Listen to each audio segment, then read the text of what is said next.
तो ये जो है चंद्रशेखर भाई का घर है और यहाँ पर देखिए, यहाँ अंदर घुसते हैं ना, वैसे लिखा हुआ है हम इस देश के शासक बनना चाहते हैं। और चंद्रशेखर भाई को ढूंढ रहा हूँ मैं, कहाँ है चंद्रशेखर भाई? कैसे हैं? क्या हाल है? बस भाई बहुत बढ़िया हूँ मैं आज है ना बस आपका घर दिखाना चाहता हूँ। लोग बोलते हैं कि आप बहुत बड़ी पार्टी बन चुके हैं, बहुत बड़ा संगठन बन चुका है, आपका घर कैसा वो देखना है। मैं पहली बार आया हूँ, आपको पता है। सिक्योरिटी लीक हो सकती है ये सिक्योरिटी इश्यूज भी दुश्मन को पता लग जाएगा कि कहाँ से जाया जा सकता है। खैर कोई बात नहीं, आओ। तो ये घर जो है यही सिंपल घर है, फादर ने अपनी मेहनत से बनाया है। अभी बहुत सी व्यवस्थित नहीं है कुछ चीजें, क्योंकि बारिश का मौसम हो गया है अचानक से, तो कुछ चीजें इस तरह से अलग अलग पड़ी हुई है। ये आपका कमरा है? हाँ, ये मेरा कमरा। और क्योंकि तुम्हारा पहले से भी कंफर्म नहीं था, तो बहुत सारी चीजें जो हैं, कुछ चीजें ऐसी होती हैं जो लोग ले लेते हैं कि सब ये मुझे दे दो, अच्छा लग रहा है। अच्छा। वरना मैक्सिमम चीजें जो मतलब बेसिकली मुझसे जुड़ी, जैसे मेरी किसने जो मेरी तस्वीर बना दी है, ये उस तरह चीज, तो उसको मैं ले ही आता हूँ, उसको मैं अपने पास रखता हूँ। और ये अभी सम्राट मीर भोज जी की जो है प्रतिहार, उनकी तस्वीर कहीं से मुझे गिफ्ट की गई थी। तो ये धन सिंह कोतवाल जी की तस्वीर है जो मुझे गिफ्ट की गई थी।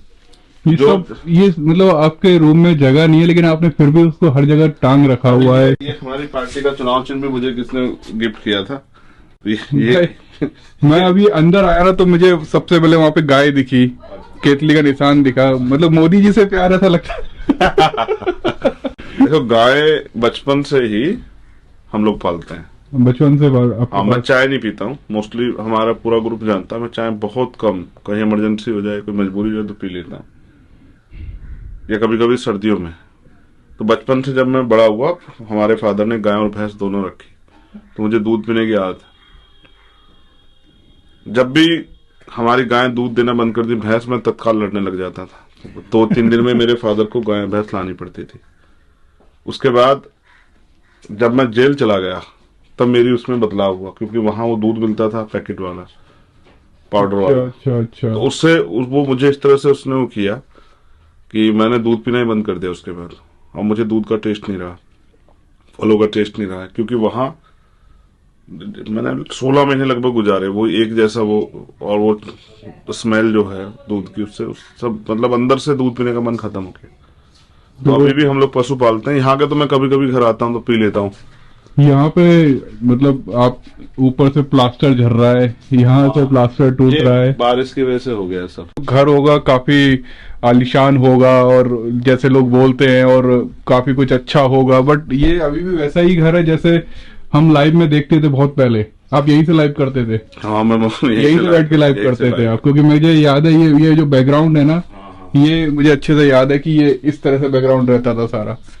देखो है क्या ना, ये मेरे फादर ने अपनी मेहनत की कमाई से बनाया है, तो ये मेरे लिए महल से कम नहीं, क्योंकि मेरे फादर की ईमानदारी की एक एक पाई इसमें जुटी हुई। और देखो घर, तो मैं क्या, अभी मैं बार बार कह रहा, मैं तुम देखो मध्य प्रदेश से, और मध्य प्रदेश पे बात कर लेते हैं। मैं मध्य प्रदेश गया तो मेरे पास तो ये भी मकान है, हमारे लोगों पे तो वहाँ पक्के मकान में नहीं। हाँ, मैंने देखा। जिसके लिए हमने वो डाटा इकट्ठा करने का वो चलाया, जिसमें वो आंदोलन करने वाले, हाँ, जिस तैयार है वो बिल्कुल डाटा स्टोर घर मिलेगा। हाँ, तो आप सोचो कि मेरे पास तो ये है, लोगों के पास तो ये, जिनकी हम लड़ाई लड़ रहे हैं।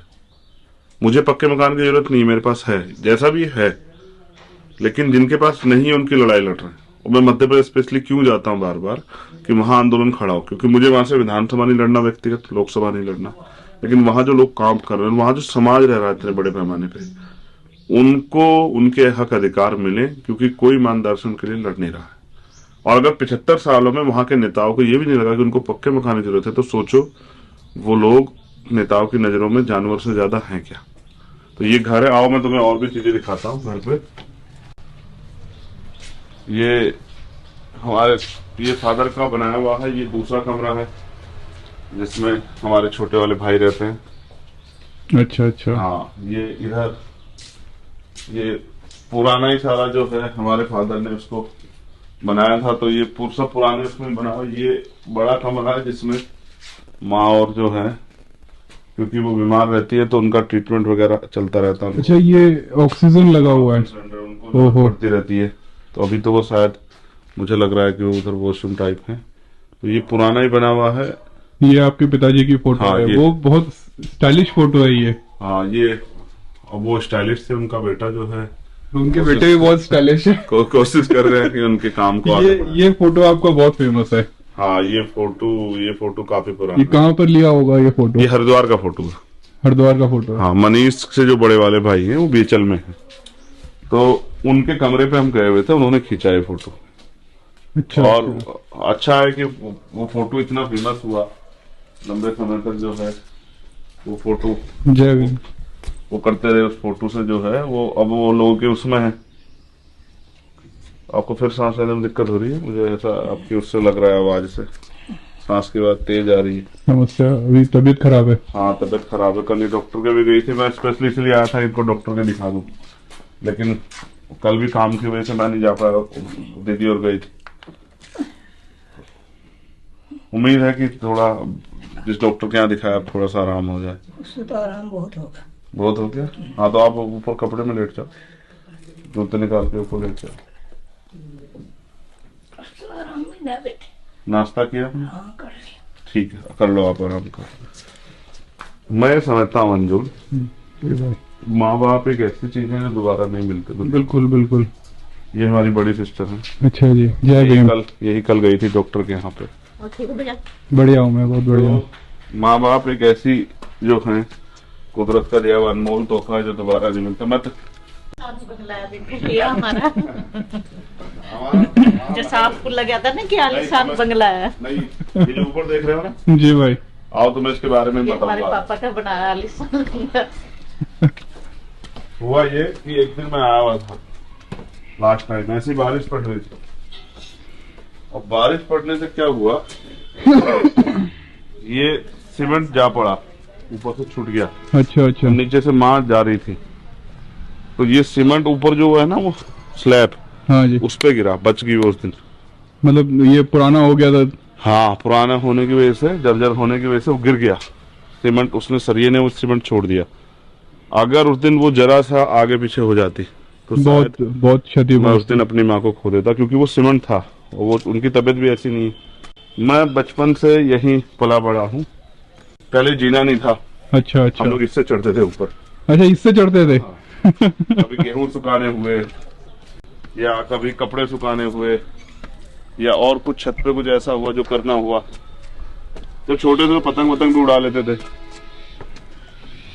यहाँ तो पतंग वगैरह उड़ाते थे। हाँ, तो तब जो है, तब ये हमारा ही घर होता था जिसके पास 2 मंजिली थी। वो जो आसपास का वो सब बाद में बना है, क्योंकि मैं यहाँ रहता नहीं। ये जो इलाका है, मतलब इस कॉलोनी का नाम लोग बोलते हैं हरिजन कॉलोनी है। हाँ, पहले से हरिजन कॉलोनी था। लोग ये भी बोलते हैं कि आप हरिजन कॉलोनी, मतलब आप अपनी कॉलोनी का नाम नहीं बदल पाए आप देश में। हमारी कॉलोनी का नाम अब शायद आजाद कॉलोनी है, क्योंकि पहले एक गांव था। अब कॉलोनियां सिर्फ पहचान के लिए थी, क्योंकि मैं जब तक लोगों को जानकारी नहीं थी, तो हमारे ही समाज के जो सीनियर लोग हैं वो अपने आप को हरिजन कहने में गर्व महसूस करते थे। उनको लगता था चमार कहेंगे या अपनी जाति बताएंगे, वाल्मीकि कहेंगे, तो उनको जो है ऐसा ना हो कि दूसरी कास्ट के लोग उनको अपमानित करें या उस नज़रिए से देखें। तो ये हरिजन के आंचल में वो ढक लेते थे खुद को। उनको लगता था इससे अपमान नहीं होगा। तो यहाँ बेसिकली ना इस आबादी को समझना पड़ेगा इस बात के साथ। कह तो कोई भी कुछ भी सकता है। वो सदगुरु रविदास जी का मंदिर है वहाँ, वो सामने। हाँ, ये सामने। बेसिक ये आबादी जो शेड्यूल कास्ट के लोग कर्मचारी लगे जी, वो कर्मचारी लोग, क्योंकि उनके गांव यहाँ से, किसी का गांव 10 किलोमीटर दूर है, किसी का 15 किलोमीटर दूर है, तो उनको नौकरी पर जाने में और वापस आने में ट्रैवलिंग सिस्टम में थोड़ी परेशानी थी कि वो घर तक कैसे पहुंचे। उस तरह के साधन नहीं है, बसें नहीं जाती। पहले घोड़े तांगे जाते थे, घोड़ा बुगी समझते हो? हाँ जी, हाँ जी, बिल्कुल। घोड़ा बुगी जाती थी। अच्छा, वो भी उनकी भी एक लिमिट थी कि 5 बजे के बाद नहीं जाती थी। चोरी चकारी का बहुत डर रहता था, इसलिए वो लोग वहां से आके यहाँ बस गए, क्योंकि यहाँ रोडवेज बस स्टैंड है, यहाँ से जाने आने में यातायात के साधनों में आसानी थी। अच्छा अच्छा। तो ये जो बस्ती है ये सारी शेड्यूल कास्ट के लोग की बसी थी सबसे पहले। अच्छा अच्छा। यहाँ बड़े पैमाने पे सिर्फ दलित समाज के लोग थे, फिर धीरे धीरे दूसरे लोग भी बसने स्टार्ट हुए। अब क्या हुआ कि जो लोग यहाँ से और डेवलप हो गए, वो लोग यहाँ से कुछ लोग सहारनपुर चले गए, कुछ देहरादून चले गए, कुछ रुड़की चले गए, वो भी यहाँ अब बहुत कम कम घर रह गए हैं। हमारा काम कैसे आगे बढ़े, नामों की लड़ाई लड़ रहे हैं ना। बाबा साहब अम्बेडकर ने कहा मुझे पूजने की नहीं पढ़ने की जरूरत है, मैं मंदिर में नहीं मैं किताबों में हूँ। लेकिन हमने क्या किया, बहुत बड़ी बड़ी उनकी जो है मूर्तियां लगाई, ठीक है, उन मूर्तियों पे फूल चढ़ाते हैं, बाबा साहब के विचारों पे नहीं चलते हैं। तो हमारे लोगों को चाहिए कि हमारी तरक्की कैसे हो। ये जो मंदिर देख रहे हो जी, ये पिंक कलर का जो है, हाँ मैंने पहले भी बताया, टीवी पे नेशनल मीडिया बताया कि हमारे यहाँ बचपन से हमें सतगुरु रविदास जी महाराज को ही हमने हमारे यहाँ उनको ही पूजना, उनके विचारों पे चलना, मतलब समाज को जगाने का काम किया। आपने बाबा साहब को कब से पढ़ना स्टार्ट किया, मतलब क्या बचपन से ही आप? हाँ बचपन से। बेसिकली मेरे फादर टीचर थे, बामसेप के मेंबर थे। बामसेप के मेंबर थे? हाँ, सरकारी कर्मचारी थे और वो बहुत अनुशासित थे। मैं जब उनके स्कूल में जाता था, कभी कभी मुझे अपने साथ ले जाते स्कूल में, तो मैंने देखा कि जब वो जाते थे तो बच्चे बिल्कुल अनुशासन में बैठे रहते थे, और जब वो नहीं, जिस दिन वो नहीं जाते, बच्चे घूमते फिरते रहते। बेसिक उन्होंने एजुकेशन को इतनी प्रायोरिटी दी। वो बच्चों को एक मैं उनकी घटना बताता हूँ, देखो मैंने कभी किसी से शेयर नहीं की जी। उनके एक स्टूडेंट थे और वो एक दिन उन्होंने पढ़ाई के कारण मेरे फादर ने उनको थोड़ा सा धमका दिया। पहले तो पीट भी देते थे क्योंकि माँ बाप भी कहते थे कि भाई इसको पीट दो या कुछ भी करो, लेकिन पढ़ाओ, बिल्कुल ये प्रायोरिटी रहती थी। तो वो बच्चा जो है जाके हमारे यहाँ उपले होते हैं, गाय के गोबर भैंस के गोबर से जो बनते हैं, उनका एक कूप बनता है, उसको उस बिटोड़ा बोलते हैं यहाँ देसी भाषा, उस बिटोड़े में जाके वो छिप गया। अच्छा। और एक रात उसी में छिपा रहा। अच्छा, रात भर वहीं? स्कूल से सीधा बिटोड़े में। ओह। तो फिर अचानक से वो लड़के के परिवार, बच्चे के परिवार के लोग फादर के पास आए नेक्स्ट डे कि भाई ऐसे ऐसे वो मिल नहीं रहा है। तो ढूंढवाया गया, तो फिर वो ढूंढा तो वो वहाँ बिटोड़े में, फिर उसको निकाल के लेके आए। वो डर के कारण वहाँ था, क्योंकि मेरे फादर बहुत गुस्सा करते थे, बहुत डांटते थे, मुझे भी डांटा पीटा भी। आज उनके पीटने की देन है कि मैं जो है यहाँ खड़ा हूँ। तो जब मेरे फादर की डेथ हुई, उन बच्चे का, अब वो बच्चे नहीं रहे, वो तो बहुत बड़े होंगे, उनका वो साइंटिस्ट हैं मुंबई में। अच्छा, उनका साइंटिस्ट है? हाँ, उनका मेरे पास यहाँ पत्र आया कि मुझे दुख है कि मैं पहुंच नहीं पाया। उन्होंने उसमें पूरी वो लिखी हुई थी। बेसिकली उनके दो पत्र आए, एक पहले आया फादर के पास, उन्होंने पार्कर का एक पेन भेजा फादर को। अरे वाह। तो जब वो आया तो पापा ने कहा कि यार पता नहीं कौन है, किसने क्या। तो मैंने वो लेटर पढ़ा, तो उसने पूरी घटना लिखी थी। वो सैनिक समुदाय से थे, बैकवर्ड से ही, कि भाई मैं इस तरह से, गुरुजी आपने मुझे उस दिन अगर ना आपने मुझे डांट के पढ़ने के लिए प्रेरित किया होता तो शायद आज मैं साइंटिस्ट नहीं होता। फिर उनका जब मेरे फादर की डेथ के बाद फिर उनका मेरे पास वो आया कि मुझे दुख है, मुझे जानकारी मिली, मैं आ नहीं पाया, लेकिन गुरुजी को खोना एक बहुत बड़ी क्षति है। तो देखो वो टीचर थे, एजुकेशन की महत्ता को समझते। हम पे भी 6 बहन भाई हैं, सबको उन्होंने पढ़ाने का काम किया। सबको पढ़ाया? सबको पढ़ाया। शादी, इवन बड़ी सिस्टर को शादी के बाद भी पढ़ाया। अच्छा। शादी के बाद उनको बीएड कराया। हमारे बहनोई को उन्होंने प्रेरित किया कि भाई वो पढ़े। छोटे वाले बहनोई को प्रयास किया कि वो तो खूब इंटेलिजेंट है, उनको प्रयास किया कि भाई वो कामयाब हो जाए। तो जो मेरे फादर ने हमें सिखाया किस तरह परिवार को संभाल के रखना है, समाज में, जिस तरह मैंने गुरु घर के बारे में बताया कि गुरु घर की जमीन उस समय, मंदे समय में, मेरे फादर ने इनके साथियों ने मिलकर 65,000 रुपए इकट्ठे करके खरीदी। अच्छा, ये खरीदी हुई जमीन है? हाँ, ये खरीदी हुई जमीन। कब जाएगी? नहीं कब जाएगी। 65,000 रुपए देके ये जमीन तब खरीदी जिस समय एक एक पैसे की वैल्यू होती थी। बिल्कुल, 65,000 रुपए उस जमाने में। अब आप सोचो कि अपने समाज के, अपने धर्म के प्रति, अपने गुरुओं के प्रति, अपने उनके विचारों के प्रति, बेसिक पहले कॉन्सेप्ट ये था कि यहाँ मंदिर, गुरु घर जो होते थे उनमें लोग इकट्ठा होते थे, इकट्ठा होकर अपने दुख सुख की, अपने समाज की तरक्की की बातचीत करते थे। हम पे कोई प्लेटफॉर्म नहीं था सार्वजनिक, सबके घर सब लोग नहीं जाते, तो अपने गुरु घर में बैठ के अपने दुख सुख की बात करते थे। मैंने भी इस मूवमेंट को बहुत दिन चलाया, लेकिन अब वो सिर्फ पूजा स्थल बन के रह गए हैं। जयंती वाले दिन लोग जाते हैं, माथा टेकते हैं, फिर चले जाते हैं। उनको ये नहीं पता कि गुरुजी संदेश उपदेश क्या देके गए, सीख क्या लेंगे। पहले आप बात को समझोगे, फिर उसमें तर्क वितर्क करोगे, आकलन करोगे, फिर ही तो उसको ग्रहण करोगे। बिल्कुल बिल्कुल। तो इसलिए ये एक अच्छा वो है कि हम इस माहौल में पैदा हुए। यहाँ मिश्रित आबादी है, यहाँ शेड्यूल कास्ट के लोग भी हैं, बैकवर्ड के भी हैं, माइनॉरिटी के भी हैं, अपर कास्ट के भी लोग हैं। तो एक उसमें पैदा हुए। और मेरे फादर का एक किस्सा जो मुझे बहुत प्रेरित करता है, जो उन्होंने मुझे तब बताया जब वो कैंसर से पीड़ित थे और मैं उनके साथ हॉस्पिटल में रहता, कि भाई उनको कैंसर हुआ था। हाँ, वो उनकी डेथ, वो 3 फ्रेंड थे। ये पूरी मेरी पूरी फैमिली उस पर चली जा रही है, पूरी हमारी स्टोरी।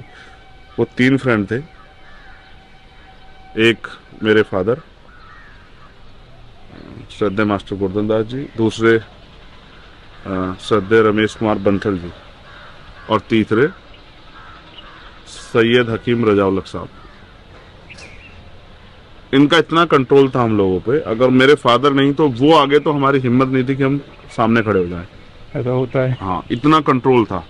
और तीनों दोस्तों की डेथ जो है ना, हर 4 साल बाद कैंसर से ही हुई। पहले मेरे फादर की 13 में, 17 में जब मैं जेल गया तो सदर रमेश कुमार बंसल जी की, उनकी भी कैंसर से हुई। और फिर 21 में हकीम सैयद रजाउल साहब की भी कैंसर से डेथ हुई। तीनों फ्रेंड थे। तो जब मेरे फादर को कैंसर हुआ, मैं उनके साथ रहता, तो उन्होंने मुझे बताया कि यार जब मैं पहली बार स्कूल में एज ए टीचर अपॉइंट हुआ और मैं गया, तो एक गिलास वो लेके आए गांव के लोग कि भाई ये आपका गिलास है और इसको आप चाय पीने के बाद इसको यहाँ रख के जाना, अच्छा, साफ करके, क्योंकि आगे आपको इसी गिलास से चाय पीनी।